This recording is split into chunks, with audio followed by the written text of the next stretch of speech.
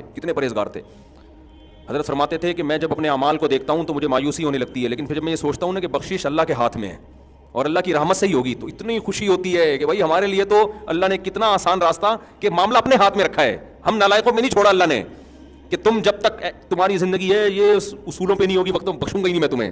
صحیح ہے نا. ہمیں کہا انسان کے بچے بننے کی کوشش کرو, بس تم لڑکھڑاتے یعنی پھسلتے بھی چلو گے, آؤ گے تو بخشنا کس نے ہے؟ میں نے ہے نا, میں نے بخشنا ہے. تو بس مجھے راضی کرنے کی کوشش میں لگے رہو. غلطی ہوتی ہے توبہ کرو, معافی مانگو. 100 بار غلطی ہوتی ہے 100 بار توبہ کرو, کوشش میں لگے رہو. اور اتنی امید میں بھی نہ آ جاؤ کہ گناہ کرو اور تمہیں خوف ہی ختم ہو جائے کہ یار جو مرضی کرتے رہو بخشش ہوگی. تو الایمان بین الخوف والرجاء, امید اور خوف کے درمیان میں ہے. اور یاد رکھو اسی سے انسان کی زندگی خوش بھی گزرتی ہے. اگر امید اور خوف دونوں نہ ہو نا, خالی امیدیں ہوں تو انسان اترانے لگتا ہے. یہ بھی بے سکونی کا ذریعہ بنتی ہے چیز. خوف ہی خوف ہو تو نا امیدی ہونے لگتی ہے, یہ بھی بے سکونی کا ذریعہ بنتی ہے. اسلام نے وہ لائف اسٹائل دیا ہمیں اور وہ نظریہ اختیار کرنے کا حکم دیا جس سے ہماری زندگیوں میں بھی بیلنس رہے اور سکون رہے. اگر آپ کو خوف نہ ہو نا ہلکا پھلکا سا, تو چیزوں کے آنے کی خوشی بھی نہیں ہوتی. دیکھو غریب آدمی کو جب کوئی تحفہ دو کیسا خوش ہو جاتا ہے. مالدار کے پاس اتنا ہوتا ہے کہ اس کو آپ اگر نلی نہاری بریانی ڈال کے نیمبو نچوڑ کے کھلا دیں تو کیا اس کو ہوگا, یار یہ تو ہم کھاتے ہی رہتے ہیں. اور اگر غریب آدمی کے پاس کچھ آئے نہیں تو بھی ٹینشن میں جائے گا. تو دونوں چیزیں نا, فقر کا خوف اور غنا کی امید, یہ جب دونوں چیزیں ساتھ ساتھ چلتی ہیں تو خوشی اس وقت ہوتی ہے انسان کو. سمجھ میں آ رہی ہے بات کہ نہیں آ رہی ہے؟ تو وہ جب آتے ہیں نا کلپ, ایک بات کان کھول کے سن لینا, ایک دم میں ہل جاتا ہوں, پتہ نہیں کیا لے کر آئے گا نا مارکیٹ میں. تو لوگ بھی ایسا پھر کلیپنگ ہو رہی ہوتی ہے. تو میں بہت دفعہ سن کے میں نتیجہ اخذ کرتا ہوں کہ رزلٹ کیا نکلا, اس کا کیا کریں ہم. کیا کریں. تو رزلٹ کوئی خاص نکلتا نہیں ہے, بس باتیں ہیں کرتے چلے جاؤ, وہ اگلے بھی سنتے ہیں ماشاء اللہ زبردست.